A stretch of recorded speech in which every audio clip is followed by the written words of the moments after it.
बहुत मुख्तसर है, ट्यूटोरियल को मैं बहुत मुख्तसर रखना चाहता हूँ ताकि ज़्यादा से ज़्यादा बच्चे इसको देख सकें और इससे फ़ायदा उठा सकें। हिस्सा अव्वल यानी मरूज़ी सवालात, जिसे कसीरुल इंतखाबी सवालात भी कहते हैं, और उसमें जो मुख्तसर सवालात पर एक ट्यूटोरियल मैं पहले बना चुका हूँ। अब दूसरा मैं ट्यूटोरियल जो है इसी पे इसको ख़त्म करना चाह रहा हूँ। इसमें हिस्सा नसर, और जिसके 6 नंबर हैं सेकंड ईयर में, उसके नसी पैराग्राफ की तशरीह के, और नज़म की पैराग्राफ की तशरीह के भी 6 नंबर हैं।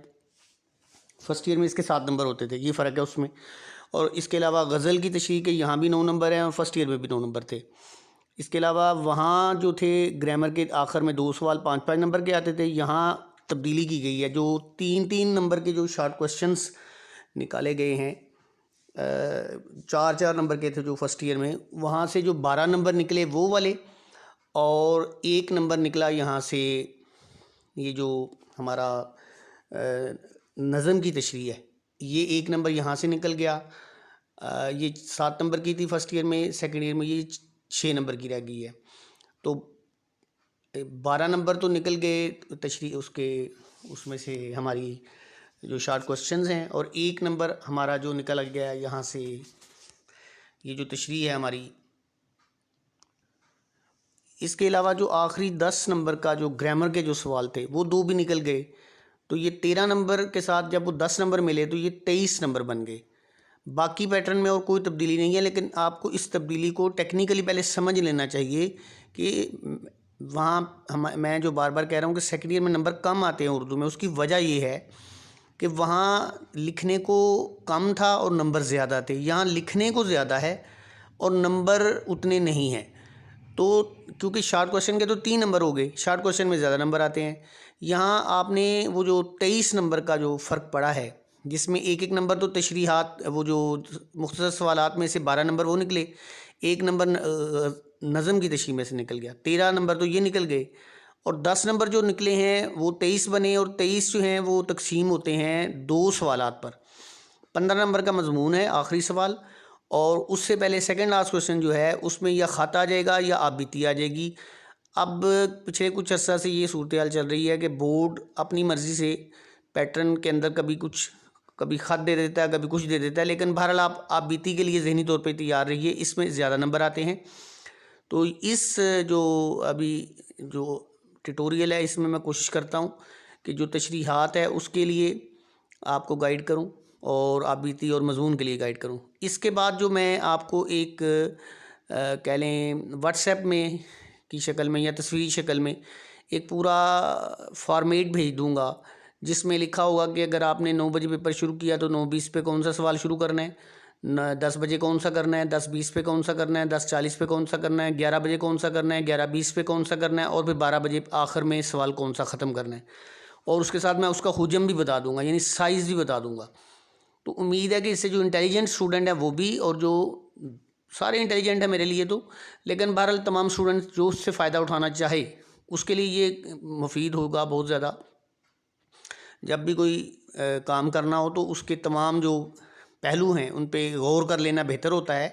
फ़कत इल्म और उसकी तैयारी, पेपर की तैयारी और उसके लिए इल्म हासिल करना या पढ़ना, ये भी एक हिस्सा है, मगर उसको आगे पहुंचा के उसका अजर लेना, उसका जो कह लें फ़ायदा लेना, ये भी एक अक्लमंदी का तकाजा है। तो मैं अब बात को ज़रा आगे बढ़ाता हूँ। तो ये मैंने जैसे उन्वान में लिखा हुआ है कि सेकेंड ईयर जो है उसमें उर्दू के पेपर की तशरीहात वगैरह है। तो पहले हम तशरीह के ऊपर आ जाते हैं कि तशरीह जो है वो कितनी और कैसे और कितनी करनी है। तो तशरीह के लिए आप देखिए तो हमारा सवाल नंबर 3 है, जो हिस्सा दोम का दूसरा सवाल होगा और कुल पेपर का ये तीसरा सवाल होगा, जिसमें 2 इक़्तिबासात दिए जाएंगे, पैराग्राफ दिए जाएंगे। तो उसमें एक तो आपकी किताब में से आ जाएगा और एक आ जाएगा बाहर से। और बसा औकात ये भी हुआ है वैसे तो कि दोनों ही बाहर से आ गए हैं या दोनों ही किताब से आ गए हैं, लेकिन बहरहाल इस बहस में से सरफ़ नज़र करते हुए, इसको नज़रअंदाज करते हुए मौजू की तरफ आते हैं कि इक़्तिबास की जो तशरीह है ये 6 नंबर की होगी। आप उसके कई तरीके हैं करने के, वो आपको क्लास में गाइड कर दिया गया है। इस वक्त फ़िलहाल आपको उसका जो हुजम है वो बताना, और इसका एक मैंने आपके सामने ये एक टॉपर है बोर्ड के, अगरचे राइटिंग तो इनकी मुझे ज़ाती तौर पे इतनी पसंद नहीं आई, लेकिन बहरहाल अच्छा लिखा हुआ है, मेयारी लिखा हुआ है। ऊपर इक़्तिबास की तशरीह उन्होंने हेडिंग दे दिया है, आप भी हेडिंग दीजिए। दरमियान में कोई देना हो, आपने अशार लिखने हो, हवाला देना हो, कोई और चीज़ नुमाया करके लिखनी हो, मार्कर से लिखी जा सकती है। आम तौर पे जो आम सफ़ात होते हैं हमारे, मैं तो 1.5 सफ़े की तशरीह कहता हूँ, बाज़ टीचर्स 2 सफ़े की तशरीह के 6 नंबर देते हैं। यहाँ हम आपसे कहेंगे कि उन्होंने इस शीट पे जितना भी आपको दिया हो जगह, उसके लिए कोशिश करेंगे मैक्सिमम उसको भर दें।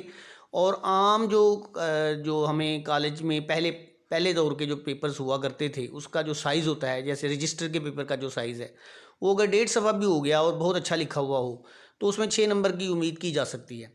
तो ये नसरी पैराग्राफ की तशरीह के हवाले से गाइडलाइन थी, इसको आप ज़रा जहन में रखिएगा। ये आप देखिए कि ये वही पैराग्राफ की जो तशरीह है वो आगे बढ़ती बढ़ती, तो इस स्टूडेंट ने उसको बहुत ही अच्छे अंदाज में, तकरीबन ये मेरे ख्याल में तो 2-2.5 सफ़े के ऊपर चला गया। इसके लिए बहुत बेहतरीन आपकी जो है ना स्पीड चाहिए लिखने की, मेयार भी चाहिए, मिकदार भी चाहिए, और उसके साथ रफ्तार भी चाहिए। ये तीनों चीज़ें होंगी तो इतनी बेहतरीन तशरीह लिखी जा सकती है कि जिसको बोर्ड जो है वो फिर अपनी वेबसाइट पे लगाए कि ये हमारे टॉपर्स के पेपर्स हैं। तो उन्होंने यहाँ देखिए, मैं ज़ाती तौर पे राइटिंग को नहीं पसंद कर रहा, लेकिन लिखा हुआ बहरहाल जो इस काबिल है कि उसको पढ़ा जाए।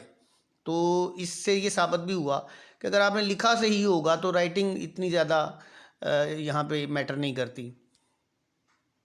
इसके बाद आप देखिए नज़म की तशरीह है। नज़म की तशरीह में आप यहाँ जो ई शीट के शायद ये 2 सफ़े बनते हैं, तो ये बेहतरीन है। वहाँ पे थोड़ा सा ज़्यादा लिखा था उस बच्चे ने, यहाँ थोड़ा सा कम है, लेकिन ये बेहतरीन है। ये भी आप करें, इसके भी 6 नंबर हैं, उसके भी 6 नंबर हैं। तो इसके दरमियान में भी वहाँ उसने ब्लू मार्कर के साथ कुछ अशार लिखे थे दरमियान में, यहाँ उसने ब्लैक पेन के साथ इसको हाईलाइट किया है चंद चीज़ों को। तो ये तशरीह भी ठीक है। तो ये इसका जो टाइम है ये भी मैं साथ साथ बताता चलूँ कि आपने 9:20 पे पहली तशरीह शुरू करनी है, जो मैं पिछले मैं बताना भूल गया। 9:20 पे आपको पेपर मिलेगा, आप पहली तशरीह वहाँ शुरू कीजिए, क्योंकि वक्त हमारे पास बहुत कम है, वक्त की बहुत ज़्यादा अहमियत है उर्दू के पेपर में। ये मैं आखिर में कोशिश करूँगा, अगर टाइम ने मुझे इजाज़त दी, वक्त ने इजाज़त दी, तो मैं आपको इसकी अहमियत समझाऊँगा। तो 9:20 पे आप शुरू करें उसको, और उसको 20 मिनट लगाइए, और 9:40 तक आपने उतनी तशरीह लिखनी है। अब आप कहें कैसे लिखनी है, ये तो फिर बहरहाल आपको कुछ इसके लिए स्पीड बढ़ाना पड़ेगी। और जो है उसके बाद आप 9:40 पे दूसरी तशरीह, यानी कि ये नज़म की तशरीह शुरू कीजिए, और इसको जाके आप फिर ख़त्म कीजिए, और अगले 20 मिनट ले लीजिए इसके लिए। ये आप यूँ सादा सा एक फार्मूला नोट कीजिए, 20 मिनट और 1.5 सफ़ा और 6 नंबर, ये एक फार्मूला है। खैर इसकी तफसील में नहीं मैं जाता। तो नज़म की तशरीह जो है आप 10:40 पे शुरू कीजिए, 9:40 पे शुरू कीजिए, 10:10 पे इसको ख़त्म कीजिए। तकरीबन ई शीट के 2 सफ़ात इस पे लगाइए। दरमियान में आप हवाला जात दे सकते हैं, आप इसके अंदर अशार लिख सकते हैं, खूबसूरत बना सकते हैं। बहुत ज़्यादा लाइनिंग और बहुत ज़्यादा उसके ऊपर नक्शो निगार बनाने में वक्त ज़ाया ना कीजिए, क्योंकि अल्फाज के नंबर मिलेंगे, डिज़ाइन के या किसी फूल के या पत्ती के बनाने के नंबर बिल्कुल नहीं मिलेंगे। ये बात आपके पेश नज़र रहनी चाहिए। यहाँ मुझसे थोड़ी सी गलती होगी, अब क्योंकि मैं रिकॉर्डिंग काफ़ी कर चुका हूँ, तो मैं दोबारा तो नए सिरे से रिकॉर्डिंग नहीं कर पाऊँगा। गलती मुझसे ये हुई है कि 9:20 पे आपको जब पेपर मिलना है, तो वो तो उन्होंने ऑब्जेक्टिव आपसे ले लेना है, आपको सब्जेक्टिव दे देना है। उसमें 9:20 से लेके तो 10 बजे तक आप 40 मिनट में आपने वो 12 सवालात हल करने हैं, तफ़हीम के जो सवाल हैं।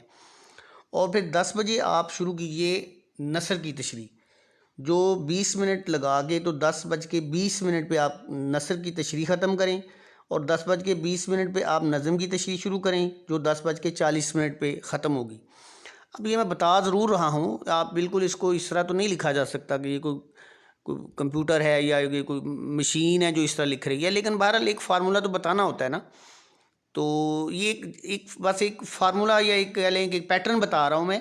बाकी आप अपनी सहूलत के मुताबिक जिसकी जैसी स्पीड है, जो जिसकी जितनी याददाश्त और रफ्तार है, उसके मुताबिक इसमें तब्दील कर ले। ये गलती थी जिसको मैंने मेंशन किया है अभी। और इसके साथ आप ऐसा करें कि इसके बाद आती है नज़म। नज़म की तशरीह के बाद हमारी आती है गज़ल के 3 अशार आते हैं। नज़म की तशरीह के हवाले से भी एक अहम बात यह है कि एक जो बंद है वो तो आपकी किताब से दिया जाएगा और एक बाहर की किताब से दिया जाएगा। अमूमन कहा जाता है बलूचिस्तान बोर्ड की किताब से दिया जाता है, लेकिन मैंने पहले भी कहा था नसरी पैराग्राफ की तशरीह में भी बाज़ औक़ात दोनों बाहर से आ जाते हैं, बाज़ औक़ात दोनों अंदर से भी आ जाते हैं, यानी अपनी ही किताब से आ जाते हैं। तो गज़ल की तशरीहात में भी तशरीहात के जो अशार हैं, पहले तो ये होता था कि 3 अशार अलग अलग 3 गज़लियात से लिए जाते थे और वो 3 आपकी किताब में से होते थे और 3 बाहर की किताब से होते थे। अब कुछ अरसे से वो ये भी करते हैं कि एक ही गज़ल के 3 अशार आपकी किताब से ले लिए और एक ही गज़ल के 3 अशार किसी और किताब से ले लिए, ये भी हो सकता है। तो ये इस बात को पेश नज़र रखें। उसके लिए क्या ज़रूरी हदायत हैं वो भी मैं आपको बताता हूँ। उसके लिए ये ज़रूरी है कि हर शेर की अलग अलग तशरीह करनी है आपने, और एक एक पेज की कम से कम अगर आप कर लें तो बहुत अच्छा है, वरना कम से कम ई शीट पे दी हुई जगह जितनी आप भर सकें, या फिर जो सादा रजिस्टर का जो पेज होता है वो तकरीबन 3/4 या आधा भी चलें हो गया तो बहुत अच्छा हो जाएगा वो भी। ये अपनी अपनी रफ्तार और अपनी अपनी कह लें मेयार या अपनी अपनी याददाश्त के मुताबिक आप इसमें तब्दीली कर सकते हैं। मैं आपको एक फार्मूला बता रहा हूँ। तो इसमें आप शेर नंबर 1 जैसे यहाँ पे लिखा हुआ है, अगर हो सके तो आप शेर का पहले 2-3 अगर अल्फाज भी लिख दें साथ में, मिसरे के पहले 2-3 अल्फाज, तो उससे एग्जामिनर को ज़रा सी सहूलत होती है। अगर ये इस बच्चे ने यहाँ पे नहीं लिखे हुए, उसके दरमियान में इजाफी इशार भी लिखे जा सकते हैं। ये शेर नंबर 2 जैसे फिर इसको अलग-अलग लिखना है। ये बहुत से बच्चे गलती करते हैं कि वो तीनों अशार की तशरीह इकट्ठी कर देते हैं, जो कि गलत है, टेक्निकली भी गलत है और वैसे भी गलत है। उससे मफहूम तब्दील हो जाता है। वो मफहूम इसलिए तब्दील हो जाता है, तीनों की इकट्ठी तशरीह इसलिए नामुनासिब हो जाती है कि आपको मालूम है कि गज़ल के तो हर शेर का अलहदा मौजू होता है, वो तो नज़म के अशार की तशरीह इकट्ठी की जा सकती है। तीसरी एक अहम तरीन बात जो है, तीनों तशरीहात 3 तशरीहात आपके पेपर में आती हैं। एक नसर की आती है, नसी पैराग्राफ की, एक नज़म के बंद की आती है, एक गज़ल के 3 अशार की आती है। ना इनमें आपने शुअरा के नाम लिखने हैं, ना आपने किताबों के हवालाजात देने हैं, ना मुसन्निफ़ीन के नाम लिखने हैं, यानी पैराग्राफ जो नसरी पैराग्राफ है उसमें मुसन्निफ़ का नाम नहीं लिखना, किताब का नाम नहीं लिखना, सियाक़ व सबाक़ नहीं लिखना। अब आप कोई सवाल पूछा जा सकता है कि क्यों नहीं लिखना? इसलिए कि ये पैटर्न में नहीं है, इसको लिखने का कोई फ़ायदा नहीं है। हल्ले लुगत नहीं लिखना। बच्चे 9-10 के पैटर्न पे अभी तक वही लिख रहे होते हैं, हल्ले लुगत लिख रहे होते हैं, कोई मफहूम लिख रहा होता है पहले और उसके बाद जाके वो फिर तशरीह शुरू करते हैं। हालांकि सिर्फ तशरीह के नंबर 6 हैं। आप जितना भी फालतू चीज़ें उसमें इजाफा करेंगे, आप मुसन्निफ़ का नाम लिखें, शायर का नाम लिखें, आप किताब का नाम लिखें, हवाला लिखें, तो आपका वक्त ज़ाया होने के अलावा उसका कोई फ़ायदा आपको नहीं होगा। उसके कोई नंबर नहीं है। नंबर सिर्फ तशरीह के हैं, चाहे वो नसी पैराग्राफ की हो, चाहे वो नज़म की हो और चाहे वो गज़ल के अशार की तशरीह हो। तो ये सबसे अहम बात है जो आप इसमें जहन में रखें कि नसी पैराग्राफ की तशरीह जो है वो भी 2-2.5 सफ़े की हो या 2 सफ़े कम से कम, या चलें 1.5 सफ़ा रजिस्टर का, या ई शीट का जो साइज़ है उसके मुताबिक, जो जैसे मैंने अभी आपको यहाँ बताया भी है, और नज़म का भी वही साइज़ है और